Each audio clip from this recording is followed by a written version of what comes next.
Hello friends, welcome back to my channel. मैं स्मिता। आज के वीडियो में मैं आपके साथ शेयर कर रही हूँ अपनी किचन को किस तरह से मैंने रीसेट किया है समर के लिए, क्या क्या चेंजेस किए हैं, सारी चीज़ें आपके साथ शेयर करूंगी। तो उम्मीद करती हूँ आज का वीडियो आपके लिए हेल्पफुल रहेगा, आपको मोटिवेट करेगा ताकि आप भी अपनी किचन को रीसेट कर पाए। तो चलिए वीडियो स्टार्ट करते हैं।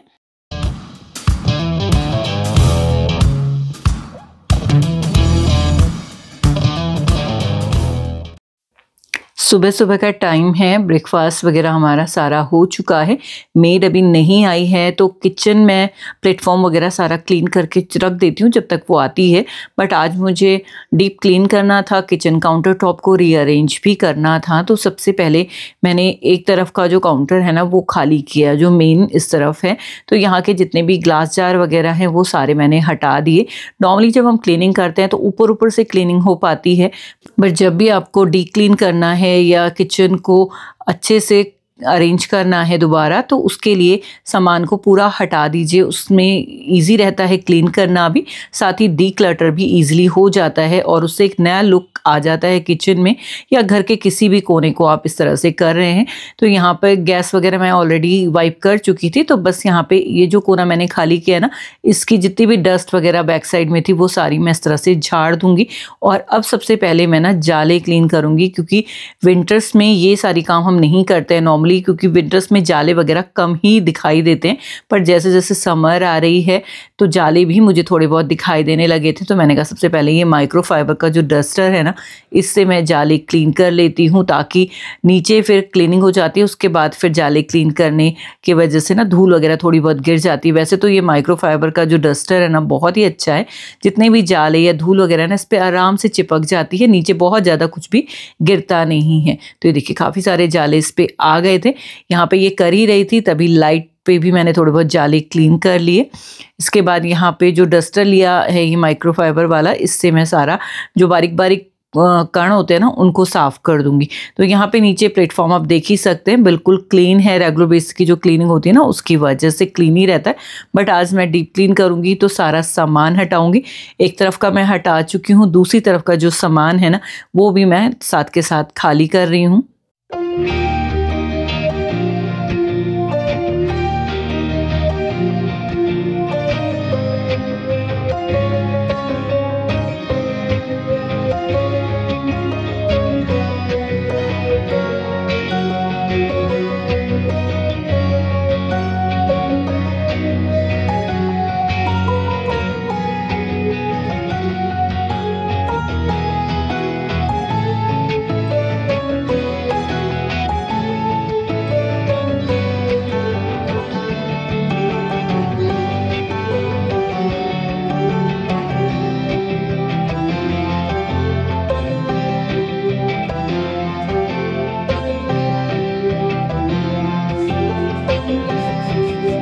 यहाँ पे सारा सामान भी मैंने हटा दिया है, साथ ही विंडो को भी अच्छे से वाइप कर लिया है। ये वाली विंडो से हवा बहुत अच्छी आती है, इसलिए विंटर में यहाँ पे ये नहीं खुलती है कि बहुत ठंडी हवा आती है, बट समर में बहुत अच्छा लगता है यहाँ पे खड़े होके काम करना। तो अभी मैंने पूरी अच्छे से वाइप कर लिया है ताकि इसको अच्छे से स्लाइड कर पाएँ, क्योंकि जो स्लाइडर है ना वो बहुत ज़्यादा गंदा हो जाता है जब वो यूज़ नहीं होता है। तो मैंने उसको एक बार चेक भी कर लिया है, जाली वगैरह अच्छे से क्लीन कर ली है और अच्छे से यहाँ पे डस्टिंग भी हो गई है। तो जाली क्लीन होने की वजह से अब आराम से इसको मैं खोल सकती हूँ। कई बार जाली भी ओपन करके छोड़ देती हूँ दिन में जब काम कर रहे होते हैं। और यहाँ पे स्प्रे ये जो मैंने यूज़ किया है ये नॉर्मल जो घर पे हम बनाते हैं ना all purpose cleaner, vinegar, soap and water के साथ में। कभी साथ ही इसमें 2-3 ड्रॉप मैंने डिस लिक्विड ऐड किया है। इसमें अगर आपको बहुत ज़्यादा गंदे दाग हैं तो हल्का सा बेकिंग सोडा भी इसमें ऐड कर सकते हैं। मैंने बेकिंग सोडा नहीं ऐड किया था, सोप भी मैंने बहुत ही कम क्वांटिटी में डाला था। अब जितनी भी चीज़ें हैं ना उनको अच्छे से इसी स्प्रे की हेल्प से वाइप कर लेंगे और हल्का सा स्प्रे करेंगे, उसके बाद कपड़े से वाइप कर लेंगे। इस तरह से जितनी भी धूल वगैरह इनके ऊपर लगी होती है ना वो हट जाएगी। बाकी जो चीज़ें जिनको ज़रूरत है क्लीनिंग की या जिनमें कुछ कम सामान है उनको बॉक्स खाली करके मैं धोने के लिए डाल दूंगी। तो अभी मेड आई है, वो बर्तन कर ही रही है, तो वो साथ के साथ वो भी कर देगी। तो यहाँ पे बैक साइड में जहाँ पर मैं अपना ब्रेड मेकर रखती हूँ वहाँ पे भी मैंने क्लीन कर दिया है। ब्रेड मेकर मेरा रेगुलर बेसिस पे आजकल आटा गूंथने के लिए भी यूज़ होता है, क्योंकि हम लोग 2 ही लोग हैं घर पे तो बहुत ज़्यादा आटा नहीं होता, तो मैंने इसको निकाला हुआ है।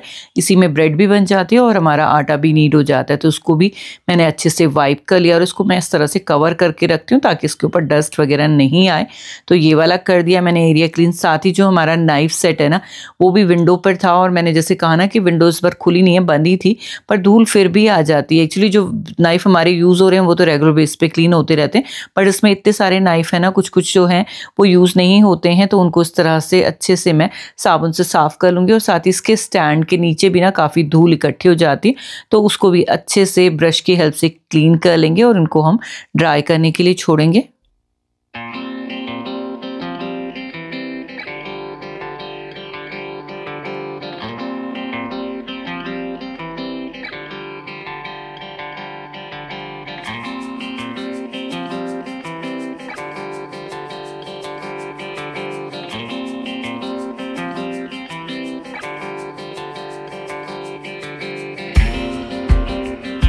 तक नाइफ हमारे ड्राई हो रहे हैं, यहाँ पे जो ट्रे वगैरह है ना, उनको भी अच्छे से इस स्प्रे की हेल्प से वाइप कर लेंगे। कपड़ा मैंने यहाँ पे चेंज कर लिया है। ड्राई क्लॉथ लीजिएगा साफ सा और बस स्प्रे करके हल्का सा वाइप कर दीजिए, बिल्कुल साफ़ हो जाती है सारी धूल भी, इसमें कोई दाग वगैरह है वो भी अच्छे से क्लीन हो जाता है। तो जितनी भी चीज़ें यहाँ पे रखी हुई थी ना, जस्ट वाइप करके मैं साइड रख दूंगी और उसके बाद फिर इनको अरेंज करेंगे। इस तरह से किचन को डीप क्लीन और डीक्लटर करने से ना काफ़ी सारी चीज़ें ऐसी होती हैं जो हमारी नज़र से हटी होती हैं, उनको भी हम देख पाते हैं और उनको फिर एक जगह मिल जाती है और उसकी वजह से वो ज़्यादा अच्छे से हम यूज़ कर पाते हैं। मेरा एक कटलरी स्टैंड आप देखिए कितना बुरी तरह भरा हुआ है। अभी पिछले महीने मैंने वीडियो शेयर किया था जिसमें मैंने किचन को डीप क्लीन किया था, अंदर से कैबिनेट वगैरह, उसमें भी मैंने अपनी जो कटलरी ड्रॉअर है वो बहुत अच्छे से ऑर्गेनाइज की थी। और अभी यहाँ पे देखिए इतने सारे ये यूज़ होते होते ना, बाहर एक्चुअली कटलरी स्टैंड ये रखा हुआ, तो इसमें ईजी होता है सामान रखना और नीचे भी इसके काफ़ी धूल चली जाती है। तो इस बार मैंने इसके नीचे क्लीन करके टिश्यू पेपर रखा है। और अब यहाँ पर मैं सिर्फ वुडन वाले स्पैचुला और जो रेड कलर के मेरे सिलिकॉन स्पैचुला है ना, वही रखने वाली हूँ। तो वुड और रेड का कॉम्बिनेशन अच्छा लगेगा देखने में भी। ज़्यादा मैं कुछ यहाँ पे रखने नहीं वाली हूँ, क्योंकि जो स्टील के हमारे छलनी वगैरह हैं वो सारी चीज़ें ड्रॉअर में भी आ जाती हैं, बट काम करते करते ना ये सारी चीज़ें यहीं पहुँच जाती हैं। तो अभी फ़िलहाल के लिए जब तक मैनेज होगा मैं इनको अंदर ड्रॉअर में रखने वाली हूँ। बाकी ये चीज़ें यूज़ हो जाती हैं मेरी रेगुलर बेस पे, तो उनको मैंने बाहर रखा है। यहाँ पे जो कॉर्नर सेल्फ है उसको भी मैंने अच्छे से पानी से क्लीन कर दिया था और अब ड्राई करके इसको साइड में लगा दिया है। यहाँ पर ये टोकरी रहती है, इसमें अदरक, हल्दी और लहसुन वगैरह मैं रखती हूँ। कच्ची हल्दी रखती थी विंटर्स में, अभी तो ख़त्म हो गई है, तो अभी इसमें थोड़ा सा है लहसुन वगैरह ज़्यादा, तो मैंने ये रखी है। बाद में इसको भी मैं यहाँ से हटाऊँगी, क्योंकि गर्मियों में ये चीज़ें ज़्यादा नहीं हम इकट्ठी करके रखते हैं बाहर। तो इस तरह से ये है। और ऊपर मैंने उसके रख दिया है मोटल पेस्टल, जो मेरा पुराना वाला है, जो अदरक वगैरह कूटने का काम आता है। यहाँ पे ये थोड़ा सा चाय मसाला बचा हुआ था, समर में तो कम ही यूज़ होता है, तो मैंने कहा इसको भी लेबल करके रख देते हैं, क्योंकि जब यूज़ नहीं होता है ना बहुत लंबे टाइम तक के लिए तो हम भूल ही जाते। तो ये स्टिकर मैंने आपको लास्ट वीडियो में शेयर किए थे, मैं इनको काफ़ी जगह इस बार यूज़ करने वाली हूँ। तो मैंने ये चाय मसाला पे लगा दिया है। साथ ही ये नमक वाला जो कंटेनर है, ये पता ही है इसमें नमक है, वाइट कलर का है, बट मैंने इसके ऊपर भी स्टिकर लगा दिया है। साथ ही जो भी डेकोरेशन की चीज़ें मैं किचन में रखती हूँ ना, उनको भी मैंने अच्छे से वाइप कर दिया है, तो एक नई सी जान आ जाती है, उनके ऊपर कोई धूल इकट्ठा नहीं होती है। तो इसको मैंने रखा है यहाँ पर। इस तरह से जो विंडो है ना, विंडो की स्पेस पे भी मैं काफ़ी सारी चीज़ें रखती हूँ, आपने देखा ही है मेरी किचन में। तो इनको थोड़ा सा इधर उधर मैं कर देती हूँ, चीज़ों को अलग तरीके से अरेंज कर देती हूँ, तो देखने में नया लुक आता है। यहाँ पे कुछ ये सॉस के पाउचेस थे और ये बटर वाला जो मेरा कीपर है, बटर कीपर, वो खाली था, तो मैंने ये हाइट देने के लिए यहाँ पे यूज़ किया है। और सबसे नीचे वाले में पहले मैं वुडन ट्रे रख रही थी, बट वुडन ट्रे में ना कई बार पानी लगने से वो ख़राब हो जाती है और वो नई भी है, तो इसको हम टी वगैरह सर्व करने के लिए यूज़ कर लेंगे। मेरे पास ये जो ट्रांसपेरेंट प्लास्टिक की ट्रे है ना, ये यूज़ नहीं होती ज़्यादा। पहले मैंने केटल के नीचे रखी हुई थी, बट केटल अब नहीं रखने वाले, तो उसको मैंने यहाँ पर शिफ्ट कर दिया। इसको आगे स्लाइड करके ना बहुत ईजिली सामान निकाल भी सकते हैं और ये एक हाइट भी दे देता है, तो क्लीनिंग में ईजी रहता है। तो इस तरह से मैंने कुछ कर दिया है। साइड में ये वायर रैक है, इसके ऊपर ये नया वाला जो मोटल पेस्टल है वो मैंने रखा है और इसको मैं कवर करके रखती हूँ। साइड में आ जाता है मेरा ये सिंक जो टेम्परेरी यूज़ में आता है, इसके ऊपर मैं ये सिंक लिड लगाती हूँ और जब ज़रूरत पड़ती है तो उसे हटा देती हूँ। तो मेरे पास 2 सिंक हैं किचन में, एक यूटिलिटी में, एक यहाँ पे, तो यूटिलिटी वाला ही ज़्यादातर यूज़ होता है। यहाँ पर कप भी मैंने चेंज कर दिए हैं। पहले मैंने यहाँ पे कॉफ़ी मग रखे हुए थे, अब गर्मियाँ हैं तो क्वांटिटी कम हो जाएगी चाय की, तो मैंने ये वाले मग्स यहाँ पे रख दिए हैं। कलर अच्छा लग रहा है। बैक साइड में भी सारा मैंने अच्छे से वाइप कर लिया। पहले भी मैंने कुछ दिन पहले किया था, बट आज मैंने पूरा उतार के और इनको अच्छे से जो डिब्बे खाली हुए थे उनमें फिल कर दिया सामान। और इस तरह से यहाँ पे भी मैंने स्टिकर लगा दिए। तो यहाँ पर ये सारी दालें हैं और इन दालों के यहाँ पे रहने से ना दिखता रहता है कि आपके पास कौन सी दाल है। जैसे कुछ ऐसी दालें होती हैं जो सिर्फ हम विंटर में ही यूज़ करते हैं, उनको पहले ही ख़त्म करना है, तो ये आसान रहता है। इसी तरह से जो कुछ स्पाइसेस मेरे काउंटर टॉप पे रहते हैं और इस तरह से ग्लास कंटेनर में है, तो इनको भी मैंने लेबल कर दिया है। और लेबल करने से ना ये काफ़ी सिमेट्री इनमें लग रही है। अलग अलग इंग्रेडिएंट होते हैं तो थोड़े डिफरेंट लगते हैं, बट जब से स्टिकर लग जाते हैं ना तो इनमें काफ़ी अच्छी सिमेट्री आ जाती है। तो ये जो स्टिकर मैंने ख़रीदे थे इनमें काफ़ी सारे नेम्स हैं, मतलब ऐसा कुछ मुझे मिला नहीं जो नहीं मेरे पास इंग्रेडिएंट है और वो यहाँ पे नहीं है, सब प्रिंटेड थे। साइड में ये वाली सेल्फ में रखती हूँ, काफ़ी स्लीक है और आगे काफ़ी जगह भी आ जाती है, तो सारे इस तरह से अरेंज कर देंगे। ये टी शुगर वाले कंटेनर मैंने पहले ऊपर रखे हुए थे, इस बार मैंने इनको नीचे कर दिया है। तो थोड़ा सा चेंज करने से भी ना काफ़ी अलग आपको दिखेगी किचन। आपने पुराने वीडियोस में तो देखा ही है। यहाँ पे एक में टी, एक में शुगर और एक में गुड़ का पाउडर जो होता है ना वो मैंने रखा हुआ है। तो ये कई बार बार बार ढक्कन खोलने पड़ते हैं अगर मेरे हस्बैंड किचन में आते, तो ये मैंने यहाँ पे लेबल कर दिया ताकि उनको ऊपर से ही दिख जाए। साथ ही हम नवरात्रे आने वाले हैं, तो ये सेंधा नमक वाला जो बॉक्स है वो भी मैंने लेबल करके रख दिया है, तो ये आराम से पहचाना जाएगा।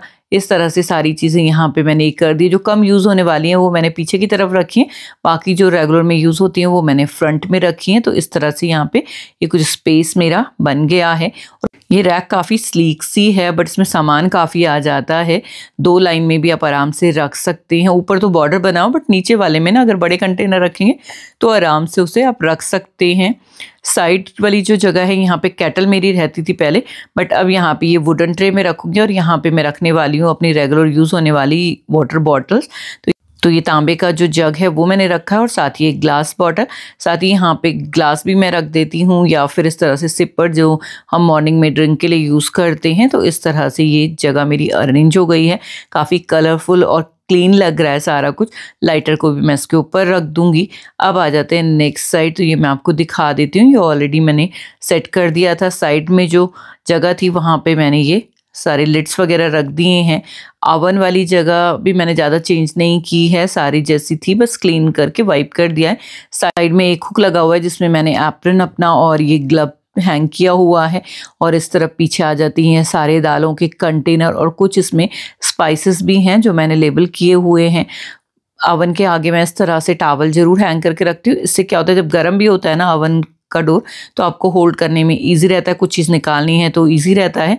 तो इस तरह से आ रहा है बैक साइड का कुछ ये लुक। तो आप देख सकते हैं, आप बताइएगा आपको कैसा लग रहा है। और यहाँ पे जो कंटेनर खाली थे ना उन पे भी मैंने इस तरह से लगा दिया है लेबल, ताकि जो चीज़ उसमें आनी है वो इजीली हम रख पाएँ।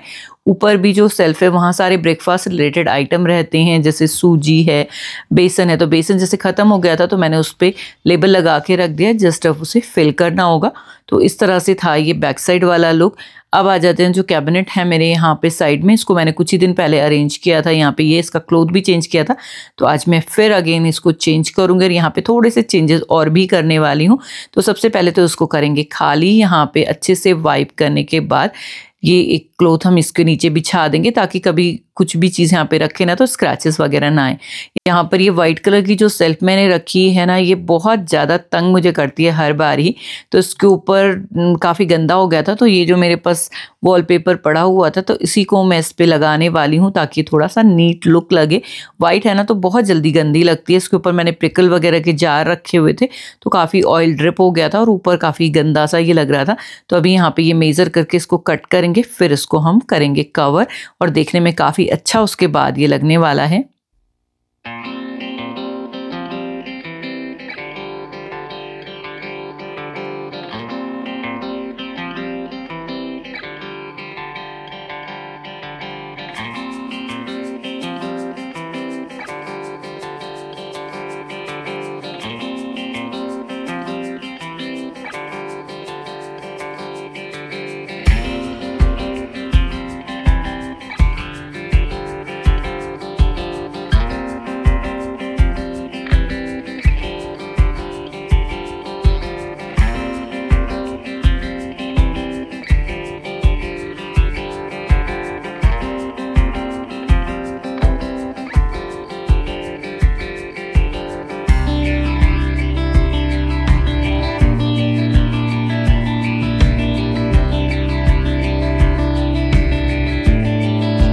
फ्रंट में ये वाइट थोड़ा सा अच्छा नहीं लग रहा था, तो मैंने यहाँ पे एक पट्टी सी काट के ना इसके एक स्ट्रिप लगा दी, जिससे ये बॉर्डर बन गया। साइड में तो आ गया था, वो लंबा था, बट आगे मुझे लगा था कि ज़रूरत नहीं पड़ेगी, बट देखने में अच्छा नहीं लग रहा था, तो मैंने कहा चलो इसको भी पूरा कवर कर देते हैं। और इस तरह से काफ़ी नीट लुक इसका आ गया था।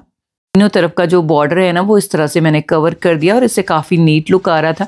इसकी बैक साइड से जो पेपर निकला था ना वो काफ़ी ग्लॉसी होता है, तो नीचे वाली साइड मैंने वही फोल्ड करके इस तरह से बिछा दिया है। और अब इसके ऊपर मैं पिकल रखने वाली हूँ, तो ये जो भी अगर गंदा होता है ना तो बीच में इसको आराम से चेंज कर सकते हैं। तो इस तरह से यहाँ पे ये सारे पिकल के जो कंटेनर मेरे रेगुलर में यूज़ होते हैं ना वो रख दिए हैं। ऊपर मैंने जो ड्राई फ्रूट वगैरह मेरे रेगुलर में यूज़ होते हैं, काजू बादाम, ये जो हम सोक करने के लिए यूज़ करते हैं, वो सारे आने वाले। तो अभी फ़िलहाल अभी 2 कंटेनर ये हैं, एक पिस्ता का है और बाकी जो रेगुलर की चीज़ें यहाँ पे रहती हैं वो मैं यहाँ पे रखूँगी। तो ये देखिए इस तरह से कॉफ़ी प्रीमिक्स है, ये भी मैंने यहीं पे रख दिया है। तो इस तरह से अरेंज हो गई है ये जगह कुछ। यहाँ पे ये ट्रे रखी है मैंने और पीछे इस तरह से एक ट्रे है, इससे कलर ऐड हो जाता है, साथ ही जब यूज़ करना है तो ये ट्रे निकाल कर यूज़ कर सकते हैं।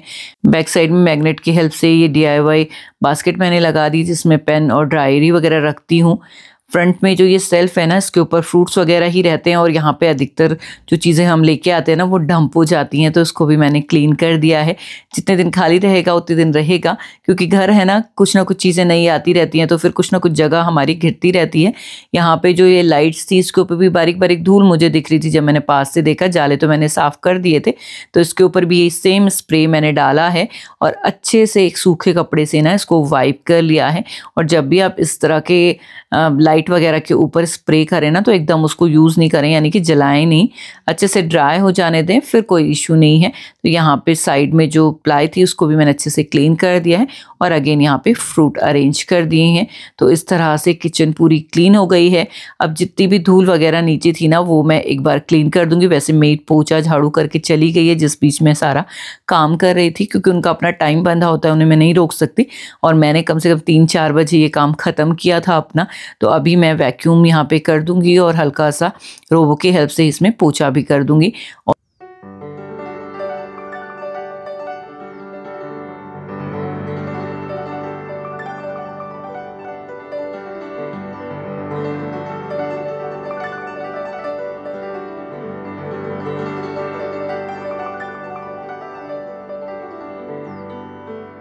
किचन अच्छे से क्लीन हो गई थी और मैं भी काफ़ी थक गई थी, तो मैं उसके बाद रेस्ट करने लगी और शाम को मैं गई थी कुछ सामान लेने मार्केट, क्योंकि ग्रॉसरी लिस्ट काफ़ी लंबी हो गई थी। साथ ही मैं ले आई थी कुछ ये फ्लावर्स। मैं बहुत ज़्यादा फ्लावर्स नहीं लेके आती, 1-2 बंच ही मैं लाती हूँ और यही अच्छे लगते हैं। तो किचन में आज ये मैंने रख दिए हैं इस तरह से, क्योंकि किचन भी साफ़ है और ये फ्लावर उसमें बहुत ही अच्छा एक लुक क्रिएट कर रहे हैं। तो अभी रात का टाइम है और मैंने सारी लाइटें किचन की जला दी हैं। अब मैं आपको दिखा रही हूँ अपनी किचन का फुल लुक, किस तरह से एकदम क्लीन लग रही है। और इस तरह की किचन मिल जाए ना तो किसका कुकिंग करने का मन नहीं करेगा। अब नवरात्रे भी आने वाले हैं, तो मुझे लगा नवरात्रों से पहले एक बार डीप क्लीनिंग तो बनती ही है। तो इस तरह से पूरी किचन अरेंज हो गई है, क्या क्या ग्रॉसरी है क्या नहीं है, सारी चीज़ें एक बार देखने को मिल जाती हैं। तो आपकी ग्रॉसरी लिस्ट भी आराम से प्रिपेयर हो जाती है। साथ ही बहुत सारी चीज़ें ऐसी होती हैं जो ख़राब हो रही हैं, आपको उनको धूप दिखाना है, वो सारे काम भी इस तरह से डीप क्लीनिंग में हो जाते हैं। तो उम्मीद करती हूँ आज का ये वीडियो आपको ज़रूर पसंद आया होगा। अगर पसंद आया है वीडियो तो वीडियो को लाइक ज़रूर करें, चैनल को सब्सक्राइब करें, साथ ही अपना फीडबैक शेयर करना नहीं भूलें। मैं मिलती हूँ आपसे किसी और नए इंटरेस्टिंग वीडियो के साथ। तब तक के लिए bye, thank you, thanks for watching, have a nice day.